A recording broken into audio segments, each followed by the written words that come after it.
अस्सलाम वालेकुम dear students, उम्मीद आप खैरियत से होंगे।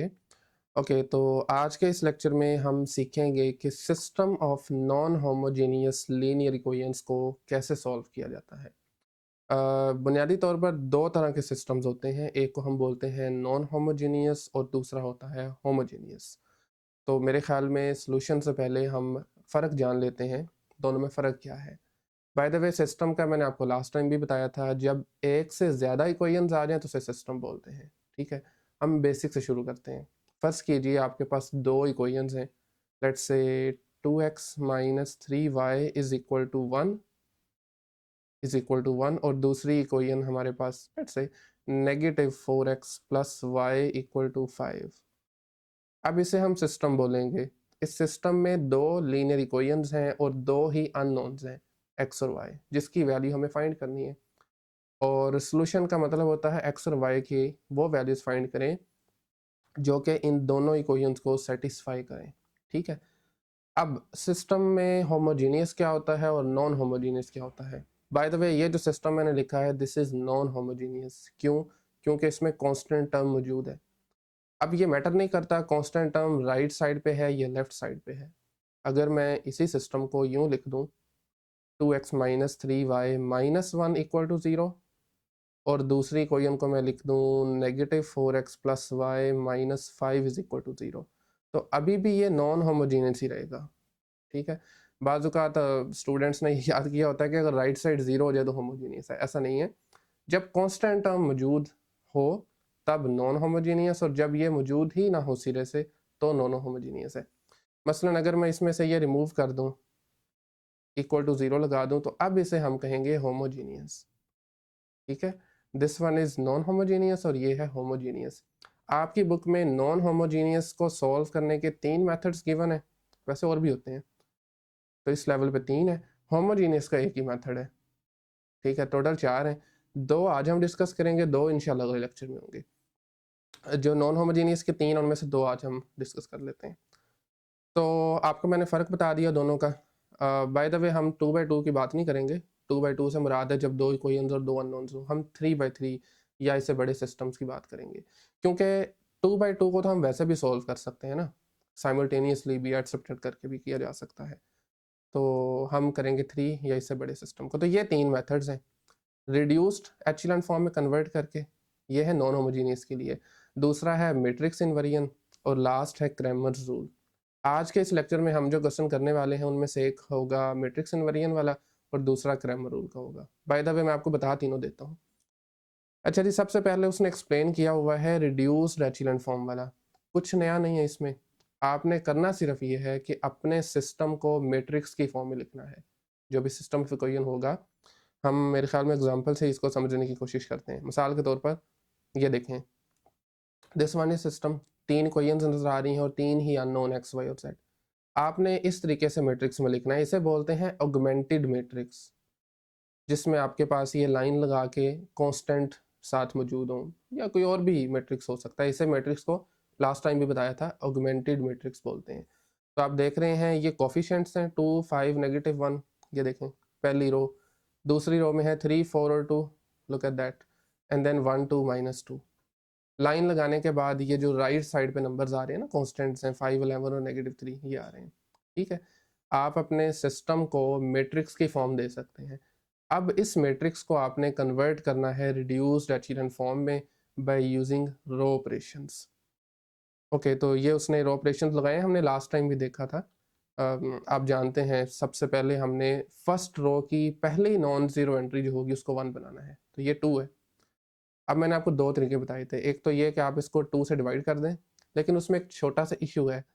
मैथमेटिकल एरर नहीं है, बट थोड़ा टाइम ज़्यादा लगेगा। आप इसको 2 से डिवाइड करके 1 तो बना लेंगे, बट अगली टर्म 5/2 हो जाएगी, नेक्स्ट नेगेटिव 1/2 हो जाएगी, फ्रैक्शंस आ जाएंगे ना, तो इनको फिर आगे डील करना थोड़ा मुश्किल होता है। तो इस वजह से सबसे पहले आपने ये देखना है कि पहले कॉलम में और कोई 1 पड़ा हुआ है। यस, R3 में 1 पड़ा हुआ है, तो आपने इन दोनों को रिप्लेस कर देना है। पूरी की पूरी R3 को उठाएं, R1 की जगह पे लिख दें, और इस R1 को उठाएं, R3 में लिख दें, जैसे उसने सामने कर दिया है, ठीक है? ये वाली टर्म्स जो है ना, ये लाइन के बाद वाली, ये भी लाजमी करनी है। तो खैर आपके पास ये 1 बन गया, उसके बाद इन दोनों को 0 करना है, तरीकाकार सारा एग्जांपल्स हैं तो आप इनको देख सकते हैं यहाँ से। तो जो फाइनल फॉर्म उसने दी हुई है ना, वो ये वाली है, ये देखिए ज़रा, ये है रिड्यूस्ड एचेलॉन फॉर्म। आप देख सकते हैं लीडिंग एंट्री 1 है, नीचे ज़ीरोज़ हैं। लीडिंग एंट्री 1 है, सेकंड रो की, ऊपर भी 0 नीचे भी 0, थर्ड रो की लीडिंग एंट्री 1, ऊपर भी 0 और नीचे चूँकि कुछ है ही नहीं है। अब आपने दोबारा से इसको सिस्टम की फॉर्म में लिखना है। आप ये जानते हैं कि ये x का कोफिशिएंट है, ये y का है और ये z का होता है। तो ये बनेगा 1x plus 0y plus 0z is equal to -1।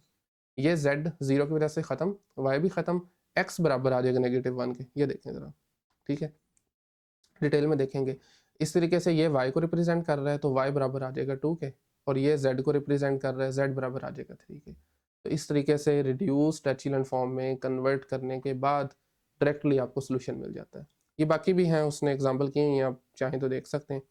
मैं डायरेक्टली आता हूँ सेकंड मेथड पे। ये आपने पहले भी सीखा हुआ है, इनवरियन मेथड, मतलब कि मैट्रिक्स का इन्वर्स फाइंड करते हुए सोल्यूशन मालूम करना। तो इसमें भी जो आपके पास सोल्यूशन है, पहले आपने मैट्रिक्स की फॉर्म देनी है और इस मर्तबा कुछ इस तरीके से मैट्रिसेस बनाने हैं। कोफिशिएंट का मैट्रिक्स होगा, फिर अननोन का मैट्रिक्स आ जाएगा, जो भी वेरिएबल्स होंगे एक्स वाई जेड हैं तो आप एक्स वाई जेड लिख सकते हैं। बहरहाल हमारे पास x1 x2 x3 है, और राइट साइड पे ये वाला कांस्टेंट का मैट्रिक्स आ जाएगा। अगर आप इसको मल्टीप्लाई करते हैं ना, वही रूल को यूज़ करते हुए मल्टीप्लिकेशन को, तो एक्चुअली ये सेम चीज़ बन रही है, बट हमने ज़रा उसको मैट्रिक्स की फॉर्म दे दी है। अब आप एक काम करें, इस बड़े मैट्रिक्स को ए कह दें मिसाल के तौर पर, इसको एक्स कह दें कैपिटल एक्स, और इसको बी कह दें, जस्ट नाम है, चेंज भी कर सकते हैं। तो इससे हमारे पास ये इक्वेशन बन जाएगी, a x is equal to b. हमें चूंकि एक्स चाहिए तो ए को उस तरफ ले जाएं, लेकिन ए को बहुत ख्याल से उस तरफ लेके जाना है आपने, दोनों तरफ ए इनवर्स से मल्टीप्लाई करवाना है इस इक्वेशन को ना, is equal to A inverse B. अब ये ए और ए इनवर्स ख़त्म हो जाएंगे, आइडेंटिटी बन जाएगी, तो आपके पास x बराबर आ जाएगा ए इनवर्स पहले है, बाद में नहीं लिखना इसको, ये भी याद रखना है, और b बाद में है। ये आपके पास फॉर्मूला कह लें, इक्वेशन कह लें। अब हमें इनवर्स चाहिए, वो फाइंड करेंगे, और b चाहिए, b तो खैर ऑलरेडी है, सॉरी, -4 -6 और 5, और फिर मल्टीप्लाई कर देंगे, वो आपका आंसर हो जाएगा। इनवर्स फाइंड करने का तरीका अगर आप जानते हैं ऑलरेडी, डिटर्मिनेंट लेना है। हाँ, अगर डिटर्मिनेंट ही 0 है तो फिर सोल्यूशन फाइंड नहीं कर सकते, ठीक है। एक चीज़ मैंने ऊपर आपको बताना शायद हम मिस कर गए हैं, यहाँ पर एक लाइन मैंने देखी थी पहले, ये चीज़, ये दो डेफिनेशंस हैं, ये भी आपने याद रखनी है। एक है कंसिस्टेंट सिस्टम, या तो कंसिस्टेंट होता है कोई भी, या इनकंसिस्टेंट होता है। देखिए 3 ही पॉसिबिलिटीज़ हैं, या तो आपके पास किसी सिस्टम ऑफ लीनियर इक्वेशन का यूनिक सॉल्यूशन होगा सिर्फ एक, या फिर इन्फिनिटली मैनी सॉल्यूशंस होंगे। ज्योमेट्री अभी हम डिस्कस नहीं करते, बहरहाल अभी आप यही याद रखें कि उसके इन्फिनिटली मैनी सॉल्यूशंस होंगे। अगर एक हो या इन्फिनिटली मैनी सॉल्यूशंस हो तो उसके हम कहते हैं कंसिस्टेंट सिस्टम।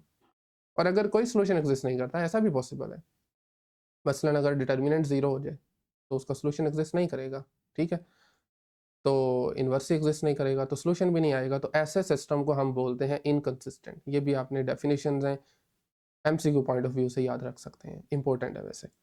अब आ जाएं वापस से, ओके, तो ये वाला आपके पास मैट्रिक्स है जी, ए, इसका डिटर्मिनेंट लिया, डिटर्मिनेंट मेरे ख्याल से कहाँ किया हुआ उसने, दिस इज़ -1, ठीक है, तो दैट्स नॉन ज़ीरो, तो मतलब फाइंड कर सकते हैं इन्वर्स। इन्वर्स के लिए फिर आपको एडजॉइंट चाहिए, एडजॉइंट उसने डायरेक्टली किया हुआ है, हम आगे जाके करेंगे क्वेश्चंस में, डिटेल में करेंगे। तो एडजॉइंट के बाद this is the definition of A inverse, adjoint को डिवाइड कर दें डिटर्मिनेंट से, तो ये इसका इन्वर्स आ गया। एंड फाइनली ए इन्वर्स को आपने बी से मल्टीप्लाई करवा देना है, ये मल्टीप्लिकेशन है, और ये आंसर आ गया 1 2 -1, ठीक है। पहला जो वेरिएबल है x1, उसकी वैल्यू 1 आ गई, x2 की 2 आ गई, और x3 की -1 आ गई, ठीक है। एक और चीज़ यहाँ पर बता दूँ, इन्वर्स आप चाहें तो यूँ फाइंड कर लें, या फिर जो हमने पिछले लेक्चर में तरीका सीखा था वो वाला भी आप यूज़ कर सकते हैं रो ऑपरेशंस की मदद से, ठीक हो गया। ऑलराइट, सो ये है सेकंड मेथड। थर्ड मेथड है क्रैमर रूल, और इससे भी आप फेमिलियर हैं। आपके पास कोई सिस्टम मौजूद है, लेट्स से दिस वन एक जनरल है, आपने करना ये है, एक तो डिटर्मिनेंट मालूम करना है। सबसे पहले तो ज़ाहिर बात है उसका इन्वर्स दे के आप ये देख सकते हैं कि सॉल्यूशन एग्जिस्ट भी करता है या नहीं। वैसे इसने प्रूव किया हुआ है, मैं ज़्यादा उस पर डिटेल में नहीं जा रहा, हमें जस्ट अपना फाइनल आंसर चाहिए। तो ये है x1, x2, x3 की वैल्यू। आप जानते हैं x1 मालूम करने के लिए हमें इसका डिटर्मिनेंट मालूम फाइंड करना है मैट्रिक्स का, लेकिन एक छोटा सा काम करना है। x1 अगर पहला वेरिएबल है ना, तो आपने पहले कॉलम को कांस्टेंट से रिप्लेस कर देना है। ये देखें ज़रा, ठीक है, बाकी ये ए वाले ही रहेंगे। x2 में आपने दूसरे कॉलम को कांस्टेंट मैट्रिक्स कांस्टेंट से रिप्लेस करना है। कांस्टेंट से मुराद है ये जो राइट साइड है ना, ये वाली, ठीक है। बाकी क्वेश्चन करेंगे तो समझ आ जाएगी, परेशानी वाली बात नहीं है। और x3 में आपने थर्ड वाले को रिप्लेस कर देना है कांस्टेंट से, थर्ड कॉलम को, और ये आपके पास फॉर्मूला है, ठीक है। इसे कहते हैं क्रैमर रूल। एग्जाम्पल मौजूद है, आप देख सकते हैं इसको। एग्जाम्पल में आप देखें तो उसने पहले डिटर्मिनेंट ऑफ कोर्स लिया हुआ है, उसके बाद फिर x1 पहला कॉलम कांस्टेंट से रिप्लेस किया, बाकी दो वैसे ही, और ये आंसर आ गया -1। इसी तरीके से x2 में दूसरा कॉलम उसने कांस्टेंट से रिप्लेस किया और x3 में थर्ड वाला कर दिया, तो ये एक सिंगल सोल्यूशन आया, ठीक है। अच्छा जी, हम चलते हैं डायरेक्टली अपने क्वेश्चंस पे। तो पहला सवाल जो है, मतलब क्वेश्चन नंबर 3 जो है, that is about Cramer rule. तो मैंने एक क्वेश्चन जो है वो मैंने मतलब कर लेंगे, बाकी के मैंने ऑलरेडी किए हुए हैं। ओके, सो इसका तरीकाकार ये है, मैं ना यहीं से कॉपी करता हूँ, टाइम बचेगा। सबसे पहले आपने ना कांस्टेंट जो कोफिशिएंट वाला मैट्रिक्स लिख लेना है। एक मिनट सिर्फ, लीजिए जी, ये वाला आपने सबसे पहले मैट्रिक्स लिख लेना है। हम इसको चेंज करते हैं, ज़ाहिर बात है, हमारे वाला ये तो नहीं है। एक मिनट सिर्फ, क्या कर बैठे। ओके, सो हमारे केस में जो कोफिशिएंट्स हैं, दीज आर 2, 1 और -1। एक मिनट, 2, 1 और -1 पहली रो आ जाएगी, 2, 1, -1 दूसरी रो आ जाएगी, 1, -1 और उसके बाद फिर 2, और थर्ड रो आ जाएगी 3, 2, 1। जी, ये है आपके पास कोफिशिएंट का मैट्रिक्स, इसको हम ए कह देते हैं। अब क्रैमर रूल कहता है x1, बाय द वे इसमें हमारे x1 नहीं xyz है, तो ज़ाहिर बात है उसके मुताबिक हम इनको भी चेंज करेंगे। फिर ये xyz आएगा instead of x1, x2, x3, यहाँ पर भी। सो x बराबर आ जाएगा डिटर्मिनेंट ऑफ ax का मतलब है आपका मैट्रिक्स यही रहेगा, बट पहला कॉलम जो है वो कांस्टेंट से रिप्लेस हो जाएगा। मैं करके दिखाता हूँ आपको। ये आ जाएगा y is equal to ay over a, और ये आ जाएगा z is equal to az over determinant of a। ठीक हो गया। अच्छा जी, अब सबसे पहले एज यूजुअल हम ज़रा डिटर्मिनेंट एवेल्यूएट कर लेते हैं। ठीक हो गया, मैट्रिक्स का डिटर्मिनेंट। मैं चाह रहा हूँ जो नेक्स्ट क्वेश्चन में मैंने सीक्वेंस रखी हुई है उसी को ही यहाँ पर भी फॉलो किया जाए। ठीक है, सो आपके पास आ जाएगा where determinant of A is equal to matrix है 2, 1, -1, 2, 1, -1, सेकेंड रो है 1, -1, 2,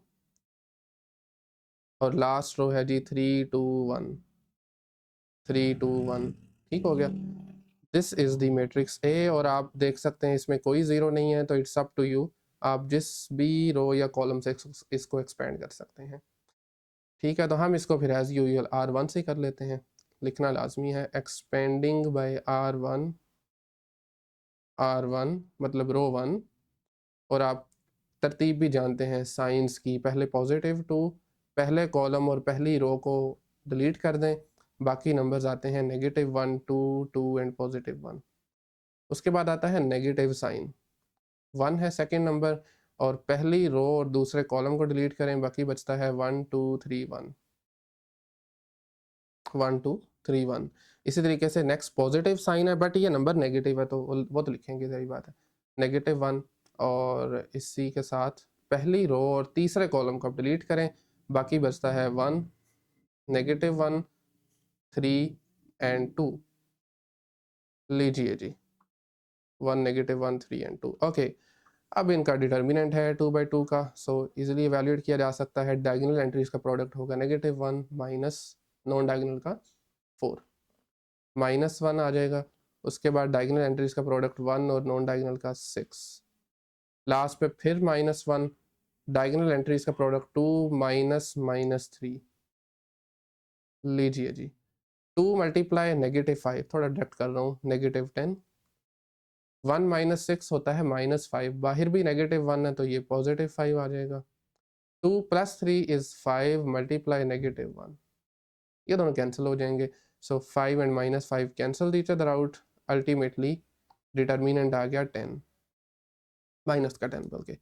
इसी तरीके से अब हमें एवेल्यूएट करना है ax, ay और az, ठीक है। मैं पहले सारे कैलकुलेट करके ना फिर इसकी एंड पे वैल्यू फाइंड करेंगे। ax कर लेते हैं। ax सेम चीज़ आपको बताया था, सिर्फ पहला जो कॉलम है वो आपका कांस्टेंट से रिप्लेस हो जाएगा। कांस्टेंट इसमें है 1 3 4, 1 3 4, बाकी एज इट इज़ आ जाएगा। पहला कॉलम, रो नहीं, 1 3 4, बाकी के दो कॉलम वैसे ही लिख दें। 1 -1 -1 2, 1 कुछ इस तरीके से मैंने देखा था, 1 -1 -1 2, उसके बाद है जी 2 1, 2 और 1। नहीं जी, इसका डिटर्मिनेंट अगेन कोई ज़ीरो नहीं है, ठीक है। इसको भी एक्सपेंड करते हैं, R1 से आप लिख लीजिएगा, मैं डायरेक्टली कर देता हूँ। 1 एज इट इज़, पहली रो में पहला नंबर एज इट इज़, और पहली रो और पहला कॉलम डेल करें 2 2 1। उसके बाद नेक्स्ट -1 आ जाएगा, पहली रो और दूसरा कॉलम डेल करें 3 2 4 1, 3 2 4 1, एंड देन पॉजिटिव साइन आ जाएगा लास्ट नंबर पहली रो का, पहली रो और थर्ड कॉलम डेल करें, बाकी 3 -1 4 2, ठीक हो गया। अब आप इनको एवेल्यूएट कर सकते हैं। So 1 as it is, then -1 -4, and then -1 आ जाएगा बाहर, अंदर 3 -8, and then -1 6, 3 × 2 6, -4। Okay, so 1 -1 -4 is going to be -5, 3 -8 -5 होता है, -1 से मल्टीप्लाई करें +5, -1 बाहर है, अंदर 10 बनेगा, 6 + 4, सो ये -10 आ गया। -5 and +5 cancel each other out, so ax would be equal to -10, ठीक हो गया, दैट्स -10, परफेक्ट। ओके, इसी तरीके से अब हम आगे करेंगे ay और az। ay में आपको दूसरे कॉलम को रिप्लेस करना है कांस्टेंट से, बाकी वैसे ही रहेंगे। ay इक्वल टू, अच्छा मैं ना ऊपर वाले मैट्रिक्स को कॉपी करता हूँ, क्योंकि इसी में ही हमें रिप्लेस करना है थर्ड सेकंड कॉलम को। किससे करना है? कांस्टेंट से, विच इज़ 1 3 4। ओके, 1 3 4। सो लें जी, ay equal to this, second जो कॉलम है वो आपके पास 1 3 4। अगेन मैं इसको R1 से एक्सपेंड करने जा रहा हूँ, सो पहला नंबर है 2, बाकी बचेगा आपके पास 3 2 4 1, फिर आ जाएगा -1, एंड देन पहली रो, सॉरी, पहली रो और दूसरे कॉलम को डेल कर दें, तो ये बन जाएगा 1 2 3 1। देखें काम आसान है लेकिन थोड़ा लेंथी है। फिर पॉजिटिव साइन आप जानते हैं, बट लास्ट वाला जो नंबर है वो -1 है, सो पहली रो और तीसरा कॉलम जो है वो डेल करना पड़ेगा हमें, बाकी बचेगा 1 3 2 4, 1 3 2 4। Okay, so 2 as it is, product of diagonal entries is 3 -8, -1 as it is, diagonal entries का प्रोडक्ट 1 -6, फिर -1 और डायगोनल एंट्रीज का प्रोडक्ट 4 -6। सो ये आपके पास आ जाएगा 2 × -5 विच इज़ -10, +5 है ना, 6 1 -6 इज -5, मल्टीप्लाई करें -1 से +5, 4 -6 इज -2, मल्टीप्लाई -1 इज +2। ओके, तो ये बनेगा फिर -3, 7 -10, सो this is ay।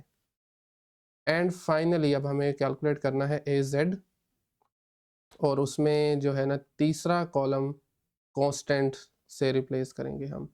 This is a matrix, third वाले को मैं रिमूव करूँगा यहाँ से, थर्ड कॉलम को, और इसकी जगह कांस्टेंट आ जाएगा जो पहले सेकंड पे था ना, 1 3 4, 1 3 4। अगेन R1 से इसको मैं एक्सपेंड करूँगा 2, ऐसे ही बाकी बचेगा -1 3 2 4। उसके बाद फिर -1 फर्स्ट रो और सेकंड कॉलम डेल करें, बाकी बचता है 1 3 3 4 3 3 4 और लास्ट पे फिर प्लस का 1 एंड फर्स्ट रो और थर्ड कॉलम डेल कर दें, बाकी बचेगा 1 -1 3 2।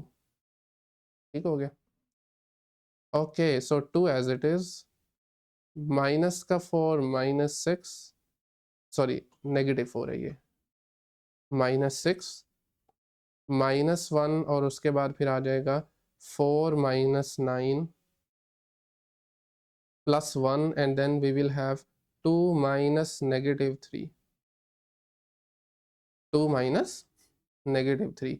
जब इसको आप सिंप्लीफाई करेंगे so 2 multiply -10 it is equal to -20 and then उसके बाद फिर 9 -4 अगर हम करें 4 -9 सॉरी, तो -5 है, मल्टीप्लाई -1 से करें +5, 2 + 3 is again equal to 5, so ultimately this is equal to -10। ले जी दिस इज AZ। अब आपने ये जो तीनों चारों वैल्यूज़ हमने कैलकुलेट की हैं इसको आपने 1 में पुट कर देना है, तो आपके पास XYZ तीनों आ जाएंगे। ठीक है, इसको मैंने 1 का नाम दिया हुआ था। सो लिख लीजिए, now from one x is equal to AX। इसको देखना पड़ेगा क्या डिटर्मिनेंट हमने, this is -10 and by the way determinant भी -10 है एक्चुअल मैट्रिक्स का, सो ये -10/10 आ गया, -10/10, दिस इज इक्वल टू 1। ठीक है, इसी तरीके से y की अगर देखें तो AY जो हमने कैलकुलेट किया था दैट वाज -3। ठीक है, सो -3/10 आ जाएगा ये आपके पास। एक मिनट, मेरे ख्याल से हमने कोई गड़बड़ कर दी है, देख लेते हैं। ओके इसको AY को दोबारा देख लेते हैं। सो AY में है 2 1 3 1 3 4 ही है, इसको दोबारा देख लेते हैं। AZ भी -10 है, ठीक है। आई थिंक AY जो है ना इसको में थोड़ा सा प्रॉब्लम है, सो ये बनेगा 3 -8, बिल्कुल ठीक है। उसके बाद -1 1 -6 भी ठीक है। उसके बाद -1 अगेन एंड 4 -9, ये देखें ना यहाँ पर प्रॉब्लम हुई है हमसे, यहाँ पर भी मैंने गलत लिख दिया था। जब आपने -1 को लिखना है तो 1 3 3 4 था, ये मैंने 2 लिख दिया, सॉरी। सो ये चेंज करना पड़ेगा थोड़ा, सॉरी।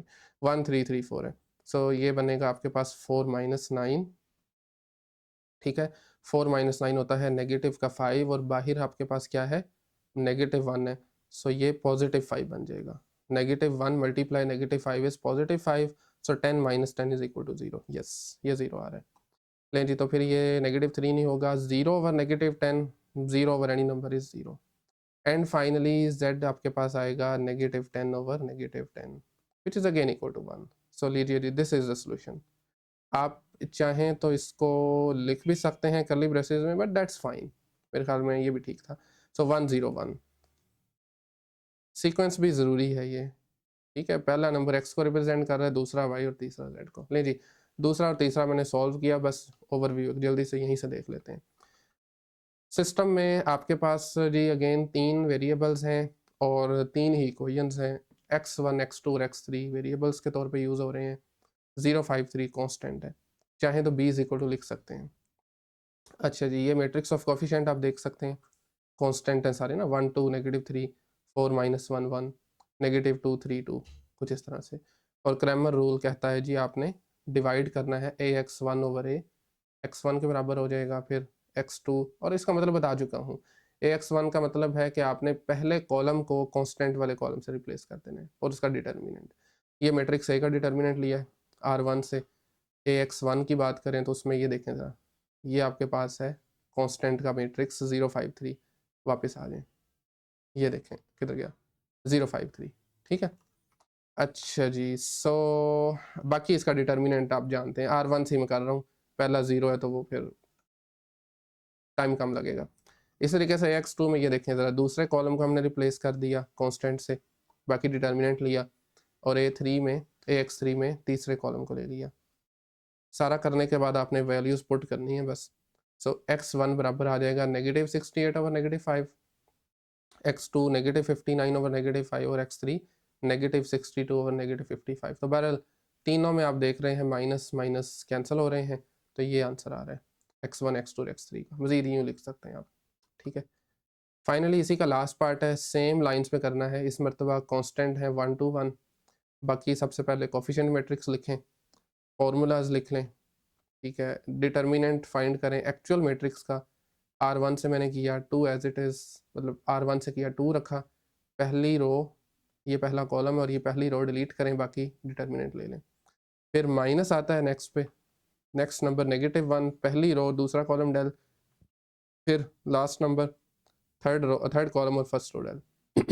ओके, डिटर्मिनेंट आ गया -3 एंड ओके सॉरी ओके। इसी तरीके से AX1 करेंगे।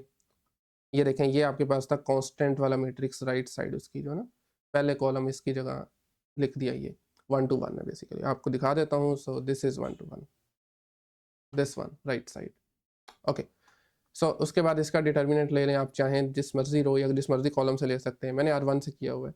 उसके बाद सेकेंड रो को देखें रिप्लेस किया हुआ है कांस्टेंट से, और AX3 में थर्ड रो को कर दिया ये वाली 1 to 1, डिटर्मिनेंट लिया और वैल्यूज पुट कर दी, 7 आ गया डिटर्मिनेंट।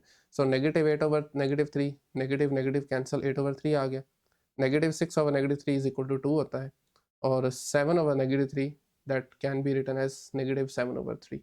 सो ये 3 नंबर्स हैं जी, 3 वेरिएबल्स हैं, ठीक हो गया। अगला क्वेश्चन है, हमने इसको मैट्रिक्स इन्वर्जन मेथड से सॉल्व करना है। तो मैट्रिक्स इन्वर्जन मैं पहले एग्जांपल में भी बता चुका हूँ, आप ज़रा इसको डिटेल में कर सकते हैं, ठीक है। सबसे पहले आपने मैट्रिक्स फॉर्म में लिख लेना है अपने गिवन सिस्टम को। सो पहली लाइन है जी, इन मैट्रिक्स फॉर्म, इन मैट्रिक्स फॉर्म। इसको लिख सकते हैं आप, कोफिशिएंट्स को लिखा जा सकता है 1 -2 +1, ठीक है। सेकंड रो में आ जाएगा 3 1 -2, और थर्ड इक्वेशन में चूंकि x मौजूद ही नहीं है, इन अदर वर्ड्स आप 0x भी तो लिख सकते हैं ना। तो x का कोफिशिएंट है 0, y का कोफिशिएंट है 1 एंड z का है -1। और उसके बाद फिर अननोन्स जो कि हमारे इस इक्वेशन में है x y z, column matrix की फॉर्म में आ जाएंगे। This is equal to constants जो कि राइट साइड पे पड़े हुए हैं, -1 4 एंड +1। ये आपके पास सेम इक्वेशन को, सेम सिस्टम को मैट्रिक्स की फॉर्म में लिख दिया। सो अब आप इस मैट्रिक्स को A का नाम दे सकते हैं, सेकंड वाले को X कह लें, और लास्ट वाला जो राइट साइड में उसको आप B कह लें।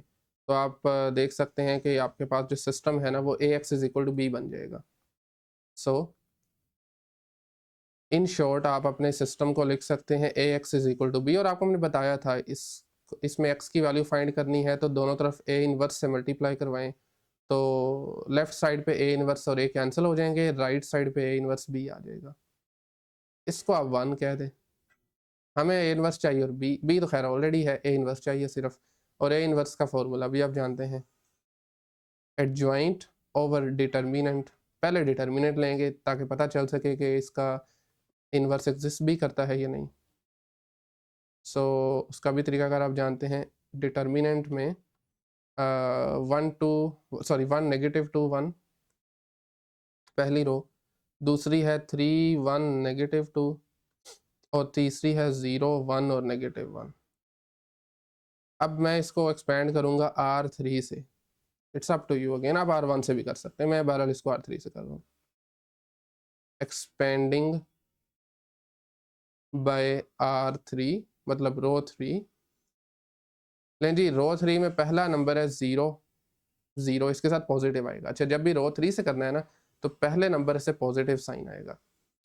फर्स्ट कॉलम और थर्ड रो को डल करें, बाकी बचता है -2 1 1 और -2। उसके बाद सेकंड नंबर है 1 बट नेगेटिव आएगा। थर्ड रो और सेकंड कॉलम डल करें, बाकी आता है 1 3 1 -2। फिर पॉजिटिव साइन आता है और आखिरी नंबर आपके पास है -1। अब थर्ड रो और थर्ड कॉलम को डेल कर दें, ये बचता है आपके पास बाकी 1 -2 3 1 3 1, ठीक है। अच्छा जी, पहला वाला तो खैर सारा ज़ीरो हो जाएगा ज़ीरो की वजह से। फिर -1, डायगोनल एंट्रीज का प्रोडक्ट होगा -2 -3, फिर -1 अगेन, डायगोनल एंट्रीज का प्रोडक्ट 1 है, बाकी बचेगा माइनस, अब फॉर्मूले वाला माइनस, और ये है माइनस का 6, 3 × -2, सही हो गया। और इसके बाद -2 -3 इज -5, -1 से मल्टीप्लाई करेंगे +5 आ जाएगा। और ये देखें तो 1 + 6 7, माइनस बाहर है तो -7, so this is equal to -2। ये है इसका डिटर्मिनेंट। अब एडजॉइंट फाइंड करने के लिए आप जानते हैं आपको 9 के 9 को फैक्टर्स मालूम करने पड़ते हैं। टू फाइंड एडजॉइंट को फैक्टर्स चाहिए हमें तमाम एंट्रीज के लिए। फॉर्मूला भी आप जानते हैं, A11 बराबर होगा -1 की पावर 1 + 1 और साथ में डिटर्मिनेंट पहली एंट्री का, माइनर इसे बोलते हैं बेसिकली, ठीक है। अच्छा, टाइम बचाने के लिए मैं इसको करूँगा कॉपी, ताकि दोबारा दोबारा ये ना लिखना पड़े। 1 मिनट दीजिए सिर्फ। ओके, सो हमें ये टोटल चाहिए कुल मिलाकर 9, लीजिए जी 2, ये आ जाएगा थर्ड वाला। इसी तरीके से फोर्थ, आप स्किप करके आगे जा सकते हैं। 5 6 7, मैं दरअसल वीडियो को एडिट नहीं करता, नहीं तो मैं काट देता इसको। 8, और ये है जी लास्ट वाला। तमाम एंट्रीज के हमें चाहिए एडजॉइन कोफैक्टर्स। ये आ जाएगा A11 -1 की पावर 1 + 1। पहली रो और पहले कॉलम को ज़रा करें स्किप। एक काम करते हैं, बजाय कि मैं बार बार ऊपर जाऊं, मैं इसको भी कॉपी करके अपने पास रख लेता हूँ, मैट्रिक्स को। लीजिए जनाब, इसको हम अपने पास ही रख लेते हैं, बाद में ख़त्म कर देंगे। अच्छा, सो पहली एंट्री, पहली रो पहला कॉलम डिलीट करें, बाकी बचता है 1 -2 1 -1, ठीक है। -1 की पावर 2 है, इट्स इवन नंबर, पॉजिटिव है, तो ये ख़त्म हो जाएगा। बाकी इसको करेंगे तो ये बनेगा -1 -2, ऐसे ही है ना, -1 -2, सो माइनस माइनस होता है +2 -1 इज 1। जी, ये है पहली एंट्री का कोफैक्टर। दूसरी एंट्री होगी 1 2 1 + 2 आ जाएगा यहाँ पर भी। पहली रो और दूसरा कॉलम डेल करें, बाकी बचता है 3 -2 0 -1, ठीक है। बाहर नेगेटिव आएगा क्योंकि -1 की पावर 3 है, -3 आ जाएगा -0, so it is equal to +3। इसी तरीके से नेक्स्ट आपके पास होगा A13, दिस इज़ 1 + 3। पहली रो और तीसरा कॉलम देखें, दैट वुड बी 3 1 0 1। बाहर पॉजिटिव है तो ये जस्ट 3 आ जाएगा, 3 - 0 विच इज़ इक्वल टू 3। उसके बाद नेक्स्ट एंट्री 2 1 -1 की पावर 2 + 1, सेकेंड रो पहला column, so this is -2 1, last पे 1 -1, सो -1 की power 3, it's odd number, so that's negative, ऐसे ही है। -2 × -1 इज +2 -1, 2 -1 इज 1, बट बाहर नेगेटिव है, सो दैट्स -1। नेक्स्ट आपके पास आ जाएगा A22, एक minute, A22 second row second column, -1 की पावर 2 + 2, और दूसरी रो दूसरे कॉलम को करते हैं डेल, दैट्स 1 1 0 -1। 2 + 2 इवन होता है, सो ये पॉजिटिव हो जाएगा, और आपके पास डायगोनल एंट्रीज का प्रोडक्ट -1 -0, दैट्स इक्वल टू -1। अच्छा जी, उसके बाद आता है 2 3 2 + 3, and then second row third column, second row third column 1 - 2 0 1 आ जाएगा, 1 - 2 0 1। देन यहाँ से नेगेटिव भी आएगा हमारे पास, और 1 - 0 which is again equal to -1। And finally next a 3 1, तीसरी रो पे शिफ्ट हो जाएंगे, फिर 3 2 होगा और फिर 3 3 आ जाएगा। 3 1 में 3 + 1, यहाँ पर 3 + 2 और दैट्स 3 + 3। खैर तीसरी रो और पहला कॉलम को ज़रा इग्नोर करें, एक minute. Third row and first column, third row first column, so बाकी बचेगा -2 1 1 -2। सो बाहर इवन नंबर है, -1 की पावर 4 है ना, it's even number, so plus ही होगा। -2 multiply -2 is 4 - 1, that is equal to 3। Next 3 + 2 है third row second column, so ये 1 1 3 -2, सो ये बन जाएगा आपके पास, बाहर नेगेटिव आ जाएगा, अंदर -2 - 3।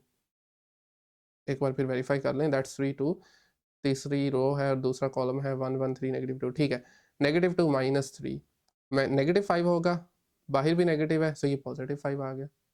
Last row last column, so ये बनेगा 1 - 2 3 1 3 1, बाहर पॉजिटिव होगा, बाकी यहाँ पर आप अगर देखें तो 1 × 1 is 1 -6, so 1 + 6 is equal to 7।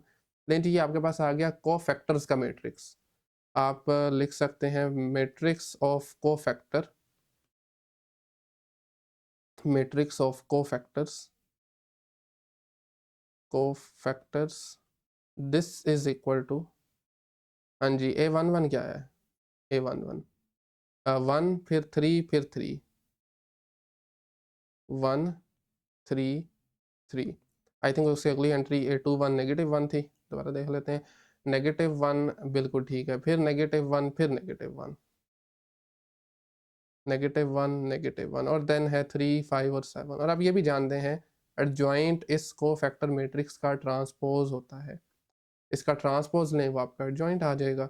सो आप फाइनल लिख लीजिए adjoint of a matrix A would be equal to, पहली रो है पहला कॉलम बन जाएगी, दूसरी रो है -1 -1 -1, ये दूसरा कॉलम आ जाएगी, तीसरी रो है जी 3 5 और 7, दैट्स थर्ड कॉलम। ठीक हो गया। अब हम फाइनली इसका जो इन्वर्स है ना वो लिख सकते हैं। इसका जो मैंने डिटर्मिनेंट फाइंड किया था दैट वाज -2, ठीक है।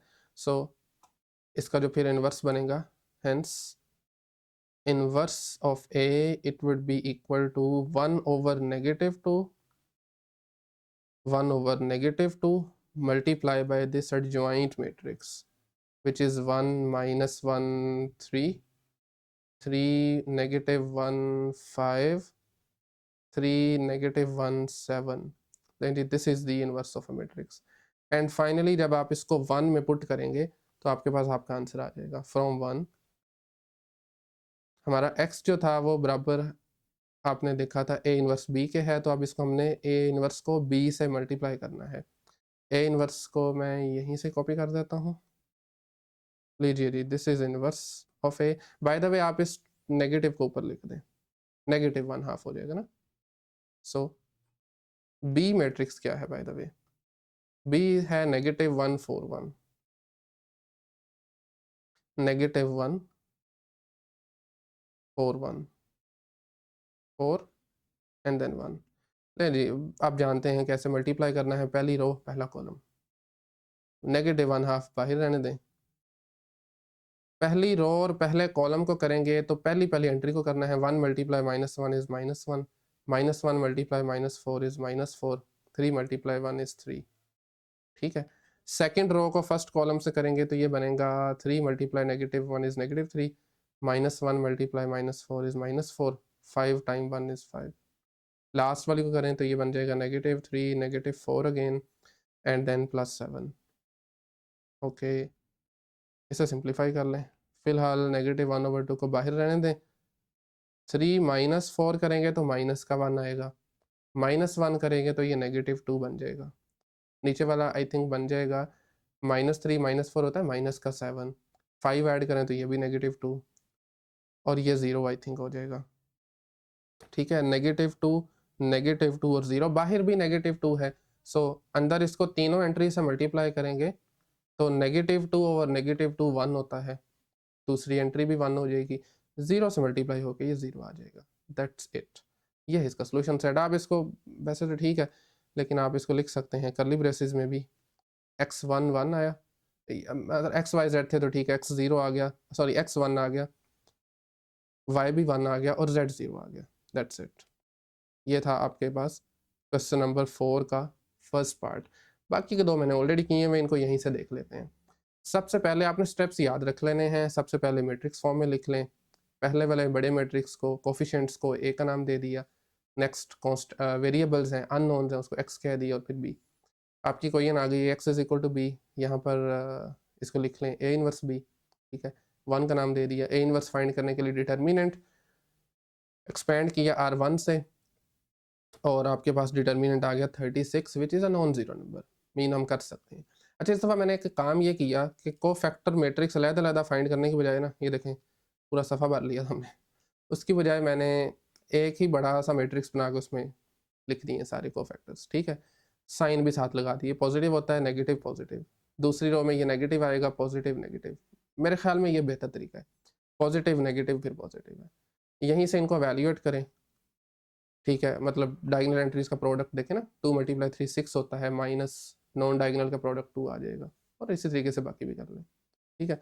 तो अल्टीमेटली ये है कोफैक्टर मैट्रिक्स। एडजॉइंट लेने के लिए इसका ट्रांसपोज लेना है, तो ये देखें जो पहली रो है, एक मिनट, ये जो पहली रो है इसको मैंने पहला कॉलम बना दिया, दूसरी रो को दूसरा कॉलम, और तीसरी रो को मैंने तीसरा कॉलम बना दिया, ये है एडजॉइंट। एंड अब आप simply adjoint divided by determinant करें तो ये इन्वर्स आ जाएगा। फाइनली फिर 1 में पुट करें, A inverse multiply by B करेंगे, बी बाय द वे इसमें था 304, पहली रो पहला कॉलम, 4 × 3 इज 12, -5 × 0 इज 0, 11 × 4 इज 44, फिर 12 0 28, और लास्ट पे 8 × 3 24, 0 20।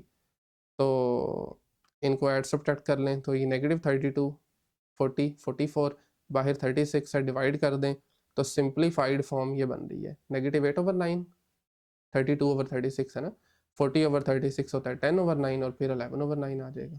That's the solution. Finally last question है आज के लेक्चर का और इसी का लास्ट पार्ट है। इसमें भी सेम काम करना है, इसमें थोड़ा सा डिफरेंट है इक्वेशन जो है ना, पहले में z नहीं है, दूसरे में y नहीं है, तीसरे में x नहीं है। तो ये देखें z नहीं है 0, या y नहीं था उसकी जगह 0, और ये x नहीं था 0। ए मैट्रिक्स है ये, इसको x कह दिया, इसको b कह दिया, सेम लाइंस है ना। x is equal to A inverse b, A inverse find कर लें। सबसे पहले हम r1 से एक्सपेंड कर लेते हैं, 1 आएगा, पहली रो पहला कॉलम डेल किया, बाकी ये बचा, फिर -1 आ जाएगा, पहली रो दूसरा कॉलम डेल कर दें, और फिर 0 आ गया, इसकी वजह से ये सारा कुछ 0 हो जाएगा। तो बहरहाल अल्टीमेटली हमारा जो डिटर्मिनेंट है दैट इज इक्वल टू 8। उसके बाद एडजॉइंट क्या होता है, कोफैक्टर मैट्रिक्स का ट्रांसपोज होता है। तो कोफैक्टर मैट्रिक्स पहले की तरह मैंने फिर से एक ही बड़ा सारा मैट्रिक्स बना के कर लिया, सिंप्लीफाई करेंगे, आप देख सकते हैं, नोट कर सकते हैं यहाँ से वीडियो पॉज करके। नोट लाजमी किया करें, ऑल दो ये नोट्स मैं आपको दे दूंगा, लेकिन एक मरतबा लाजमी नोट किया करें। 2 6 4 3 -3 -2 -1 1 और -2, ये है कोफैक्टर मैट्रिक्स। इसका ट्रांसपोज लेंगे, वो ये आ गया एडजॉइंट। फिर एडजॉइंट ओवर डिटर्मिनेंट करें, ये इन्वर्स आ जाएगा, 1/8 को बाहर ही रहने दें, और फाइनली इन्वर्स को b से मल्टीप्लाई कर दें। सो पहली रो पहला कॉलम, ये देखें ना, 2 × 2 4 आ जाएगा, फिर 3 × 1 3, -1 × -1 इज +1। दूसरी रो पहला कॉलम, तीसरी रो पहला कॉलम, ये सारे 4 + 3 + 1 होता है 8, 12 -3 -4 भी 8 होता है, 8 -2 + 2 भी 8 होता है, बाहर भी 1/8 है, तो कैंसिल हो जाएगा, 8/8 इज 1 1 1 1। तो 1 1 1 is the solution. That was the 4th question, last part था उसका, और इस लेक्चर को हम यहीं पे एंड करते हैं। नेक्स्ट लेक्चर में इंशाल्लाह हम क्वेश्चन नंबर 5 और 6 को सॉल्व करेंगे। इस लेक्चर में अगर कहीं पे कोई भी क्वेश्चन क्यूरी हो तो आप कमेंट सेक्शन में पूछ सकते हैं, अदरवाइज़ मिलते हैं नेक्स्ट लेक्चर में। तब तक के लिए अल्लाह हाफिज़।